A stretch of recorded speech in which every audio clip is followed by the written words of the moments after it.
Hello my YouTube family. তো আজকের ভিডিওটা শুরু করলাম সকাল 10:30 থেকে। আজকের বেলা ভোরের ভিডিওটা মঙ্গলবারের দিন সকালের, যেদিন আমরা মায়ের কাছে গেছিলাম। আর কেন 1 বছর পর মায়ের কাছে গেলাম সেটাও তোমাদের সঙ্গে শেয়ার করবো।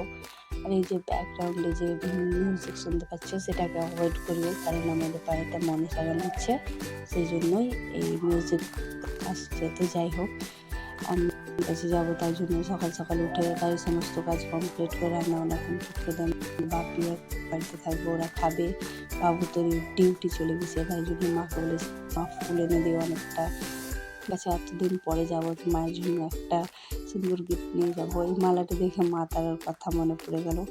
তো যাই হোক, এই মাও মায়েরই, তারা মায়েরই আর এক রূপ। তো যাই হোক, দেখো মালাটা কমপ্লিট করে নিলাম, দিয়ে রেখে দিলাম। তারপরে সব জিনিস গুছিয়ে গাছে রেখে দিয়েছিলাম, কারণ আমাদেরকে বেরোতে হবে, 12টায় পুজো বসে যাবে। আর চলো তোমাদেরকে সেই কথাটা বলি যে 1 বছর পর কেন আমরা মায়ের কাছে যাচ্ছি।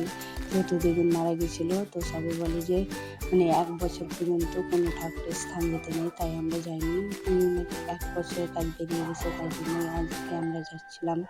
তো মনি দোকানে গেল, গিয়ে ওখান থেকে চকলেট পেলো। আর এই মায়ের দিয়ে আমাদের বাড়ির পেছন দিয়ে এই রাস্তাটা, যেটা মায়ের কাছে যায়, তো এই রাস্তা ধরেই আমরা মায়ের কাছে যাবো। আরও দেখো, যেতে যেতে কত কিছু দেখতে পাওয়া যাচ্ছে। পুরো গাছে মুকুল চলে এসছে, আমের গাছে লিচুর গাছে, তারপরে কত ডাল লাগিয়েছে সবাই। তারপরে ধরে নাও কপি, বাঁধাকপি, ফুলকপি, কত কিছু দিয়ে মনি ও ঠাম্মুর কোলে উঠে পড়েছে। দেখতে দেখতে মায়ের কাছে চলে এলাম। দেখো আমাদের মাকে কি সুন্দর লাগছে, তাই না? ভিতরে যেতে পারিনি, নাহলে আরও ভালো করে ছবি তুলতাম। দিয়ে বাড়ি এসে মনে